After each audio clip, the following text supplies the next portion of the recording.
அறிவிப்பு வட்டங்கள் பாத்துக்கலாம். 14 லட்சம் வாக்காளர் நீக்கப்பட்டிருக்கின்றார்கள் SIRல.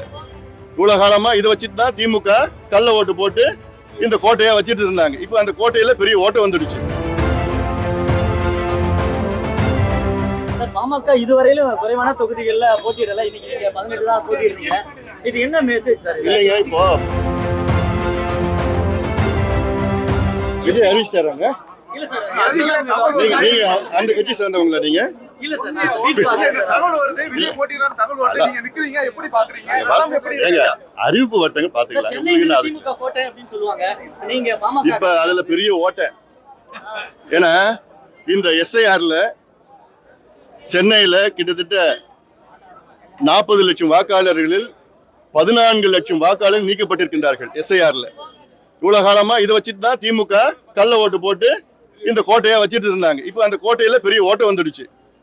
அதனால உறுதியா சென்னையில திமுக, சென்னையில மட்டும் இல்ல, தமிழ்நாடு முழுவதும் திமுக வெற்றி பெற போறது கிடையாது. அதுல ஒரு முடிவு செய்யப்பட்டிருக்கிறது. மக்கள் முடிவு செஞ்சுட்டாங்க. மக்கள் இன்னைக்கு மிகுந்த கோபத்தில் இருக்கின்றார்கள் திமுக மீது. அதிலும் குறிப்பாக பெண்கள். அதாவது நான் கேட்கிறேன், ஒரே கேள்வி கேட்கிறேன். நீங்க ஒரு முதலமைச்சர், ஒரு மாநிலத்தின் முதலமைச்சர், உங்கள் மாநிலத்தில் உள்ள பெண்களை பாதுகாக்க முடியலன்னா உங்களுக்கு எதுக்கு இந்த பதவி, உங்களுக்கு பொறுப்பு? இதுதான் அடிப்படை. ஒரு முதலமைச்சர் அவர் கீழ் இருக்கின்ற, அவர் மாநிலத்தில் இருக்கின்ற பெண்களுக்கு பாதுகாப்புக்கு வழங்க முடியல, பாதுகாக்க முடியலன்னா இந்த பதவி எதுக்கு உங்களுக்கு? இந்த பொறுப்பு எதுக்கு உங்களுக்கு? எதுக்கு மறுபடியும் மக்கள் உங்களுக்கு ஓட்டு போடணும்? பெண்களையும் குழந்தைகளையும் உங்களுக்கு பாதுகாப்பு வழங்க முடியல. அதனால நிச்சயமா பெண்கள், குறிப்பாக பெற்றோர்கள் மிகுந்த கோபத்தில் இருக்கின்றார்கள் தமிழ்நாட்டில். அதுதான் அடிப்படை. நீங்க அதுக்கப்புறம் நீங்க ஐடி பார்க் பத்தி பேசுங்க, மால் பத்தி பேசுங்க, ரயில்வே ஹைவேஸ் பத்தி பேசுங்க. அடிப்படை பெண்களுக்கு பாதுகாப்பு உங்களால வழங்க முடியல.